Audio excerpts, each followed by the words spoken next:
అందరికీ నమస్తే అండి. Welcome to APR Telugu blogs. కార్తీక మాసం పూర్తవుతుంది అనే టైంకి పోలి పాడ్యమికి సంబంధించి మనందరికీ చాలా డౌట్స్ వస్తాయి కదండి.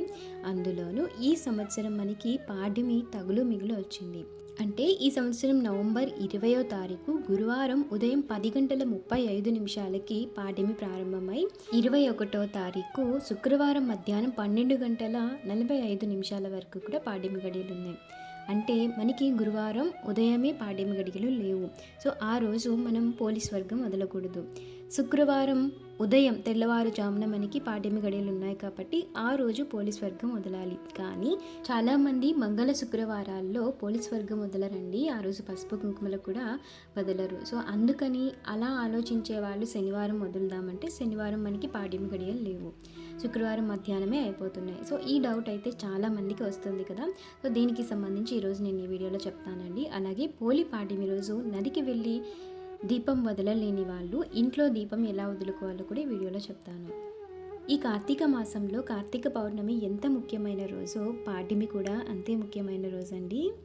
సంవత్సరం అంతా దీపారాధన చేయలేని వాళ్ళు ఒక్క కార్తీక పౌర్ణమి రోజు 365 ఒత్తులతో దీపారాధన చేయడం వలన మనకి సంవత్సరం అంతా పూజ చేసిన ఫలితం దక్కుతుందని చెప్తారు. అలానే ఈ పాడ్యమి రోజు 33 వత్తులతో దీపాన్ని వెలిగించి నదిలో వదలడం వలన కార్తీక మాసం మొత్తం కూడా దీపం వెలిగించలేని వాళ్ళు లేదా 30 రోజులు పూజ చేయడం కుదరని వాళ్ళు, ఆడవాళ్ళకి సహజంగానే ఆటంకాలు ఉంటాయి కదండి. సో అలా మధ్యలో ఏవైనా దీపారాధన చేయలేని రోజులు ఉండిపోయినాయి అనుకునే వాళ్ళు ఈ పాడ్యమి రోజు 33 వత్తులతో నదిలో దీపాన్ని వదలడం వలన ఈ నెల మొత్తం కూడా మనం పూజ చేసిన ఫలితం మనకు వస్తుందండి. అంతటి ముఖ్యమైన రోజు ఈ పాడ్యమి. ఎవరైనా అనారోగ్య సమస్య వలన కానీ లేదా ఇంకా ఏ కారణాల వల్ల అయినా కార్తీక మాసంలో దీపారాధన చేయలేని వాళ్ళు పౌర్ణమి పూజ ఎలా మిస్ కాకుండా చేసుకుంటారో ఈ పాడ్యమి పూజ కూడా అలానే మిస్ కాకుండా చేసుకోండి.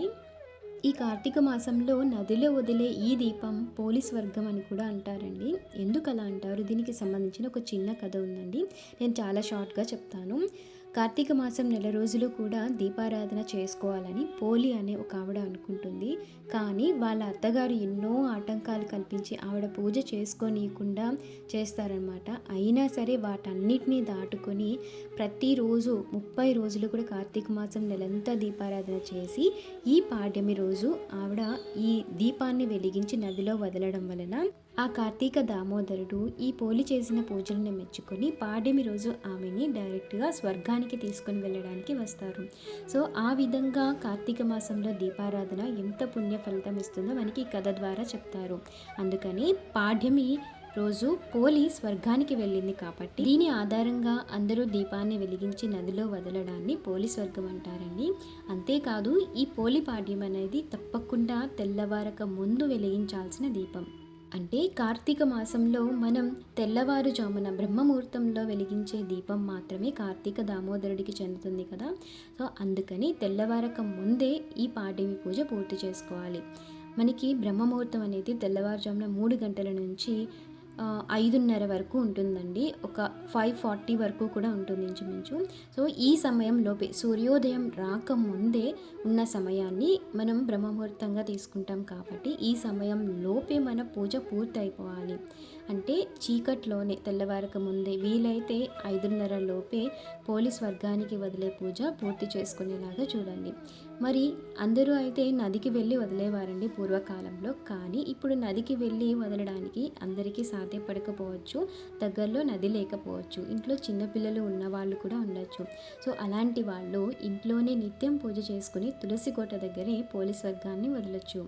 ముందు తులసి కోట దగ్గర ఎప్పుడూ నెల రోజులు ఎలా పూజ చేసుకున్నారో ఆ విధంగానే తులసి మాతకి పూజ చేసుకున్న తర్వాత అప్పుడు పోలీస్ వర్గాన్ని వదలటానికి ఒక చిన్న ఒక టబ్ కానీ లేదా బేషన్ కానీ తీసుకొని అందులో నీళ్ళు తీసుకోవాలండి.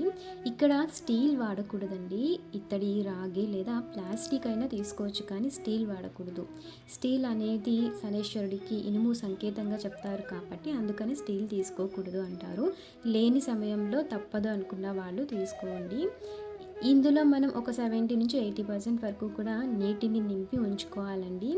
ఈ నీటిని మనం పవిత్రమైన గంగాజలంగా భావించాలి అంటే ఇందులో కొన్ని మంగళకరమైన వస్తువులు తప్పకుండా వేయాలి. ముందు మీరు తీసుకున్న ఆ ట్రే ఏదైతే ఉంటుందో దానికి పసుపు కుంకుమ పెట్టుకొని అందులో పసుపు, కుంకుమ, గంధం, అక్షింతలు, పూలు వీటన్నిటినీ వేసి ఆ నీటిని తాకి గంగే చ యమునే చైవ గోదావరి సరస్వతి నర్మదా సింధు కావేరి జలేస్మిన్ సన్నిధం కురు. అంటే గంగా జలమంత పవిత్రమైన నీరు ఈ నీరు అని చెప్పి మనం ఆ మంత్రాన్ని చదువుకున్న తర్వాత ముందుగా నదిలో స్నానం చేస్తున్నట్లుగా భావించి ఆ నీటిని మన తలపైన చల్లుకోవాలి.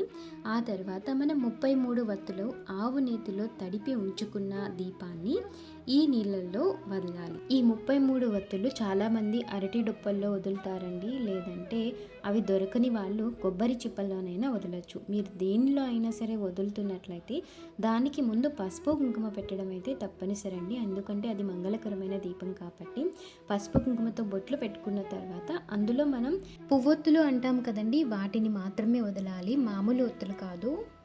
మరి ఈ పూజలో 33 వత్తుల దీపాన్ని ఎందుకు వెలిగిస్తారు అంటే ఈ కార్తీక మాసం అంతా దీపారాధన చేసిన ఫలితం రావటానికి 31 వత్తులు ఈ పాడ్యమి రోజుకి గుర్తుగా ఆ రోజు దీపాన్ని వెలిగించడానికి ఇంకొక 2 వత్తులు ఎక్స్ట్రాగా కలిపి మొత్తం 33 వత్తులతో దీపాన్ని ఈరోజు వెలిగిస్తారు. ఈ దీపాన్ని వదిలే ముందు కొంచెం పూజ చేసుకోవాలి కదండి. మనం తులసి కోట దగ్గర పద్మం ముగ్గు వేసుకొని ఆ ముగ్గులో చిన్న పసుపుతో చేసిన గౌరమ్మని పెట్టుకొని ఆ గౌరమ్మలోకి కార్తీక దామోదరుని ఆవాహన చేసుకొని పూజ చేసుకోవాలి. మీరు ఈ నెల మొత్తం పంచోపచార పూజ తులసి కోట దగ్గర చేసుకున్నట్లయితే ఆ పూజనే చేసుకోవచ్చండి. లేదా షోడశోపచార పూజ వస్తే ఆ పూజనే చేసుకొని తులసి కోట దగ్గర ముగ్గు వేసే వీలు ఉన్నవాళ్ళు ముగ్గు వేసుకొని అప్పుడు పూజ చేసుకోవచ్చండి. లేదనుకుంటే ఒక పీట పైన అయినా సరే ముగ్గు తప్పకుండా వేసుకొని ఆ ముగ్గు పైన దీపాన్ని వెలిగించుకొని గౌరీదేవిని పెట్టి నైవేద్యంగా వడపప్పు, చలివిడి, బెల్లం కానీ లేదా పళ్ళు కానీ ఏవైనా బెల్లం ముక్క కానీ ఏదైనా నైవేద్యంగా పెట్టి అప్పుడు పూజని పూర్తి చేసుకున్న తర్వాత మనం పోలీస్ వర్గానికి వదలాలి. ఈ పోలీస్ వర్గానికి వదిలిన తర్వాత మాంసాహారం తినొచ్చా అని చాలామందికి డౌట్ వస్తుంది కదండి. నెల రోజులు కూడా తీసుకోకుండా మాంసాహారం తినకుండా ఉన్నవాళ్ళు ఈ పాడ్యమి ఒక్కరోజు తినకుండా ఉండడం కష్టమేమీ కాదు కదండి. సో ఇవాళ కూడా నాన్ వెజ్ తినకుండా ఉండండి. కొంతమంది ఆడవాళ్ళకి నెల మొత్తం కార్తీక మాసం చేసుకున్న ఈ పాడ్యమి రోజు ఏదైనా పీరియడ్ ఆటంకం అలాంటివి వచ్చినప్పుడు మీ ఇంట్లో ఉన్న భర్త కానీ లేదా పిల్లలతో కానీ పోలీస్ వర్గానికి వదిలించవచ్చండి. నదికైనా వెళ్ళొచ్చు లేదా ఇంటి దగ్గరే తులసి కోట దగ్గర అయినా సరే దీపాన్ని వదిలించండి. కార్తీక మాసం మొత్తం పూజ చేసిన వాళ్ళే కాదండి, చేయడం కుదరని వాళ్ళు కూడా ఈ పాడ్యమి రోజు పోలీస్ వర్గానికి వదలొచ్చు. పాడ్యమి రోజు గంగాదేవికి మనం ఇలా పోలీస్ వర్గానికి అంటే దీపాన్ని వదిలేటప్పుడు గోరంత పసుపు కుంకుమ నీకు ఇస్తున్నానమ్మా, కొండంత పసుపు కుంకుమ నాకు ఇవ్వు అని అమ్మవారిని కోరుకుంటూ ఈ దీపాన్ని నదిలో వదలాలి. దగ్గరలో నది లేకపోయినా ఇంట్లో తులసి కోట లేకపోయినా మీ ఇంట్లో ఉన్న పూజా మందిరం దగ్గర కానీ లేదా ఆరు బయట కానీ అంటే డాబా పైన అట్లాగా పైన మనకి కృతికా నక్షత్రం ఉంటుంది కదండి. సో ఆ నక్షత్రాలు కనిపించేలాగా కానీ ఒక ప్లేట్లోనో లేదా ఒక బేషన్లోనో నీళ్లు పెట్టుకొని అందులో మనం ఈ పోలీస్ వర్గాన్ని వదలొచ్చు.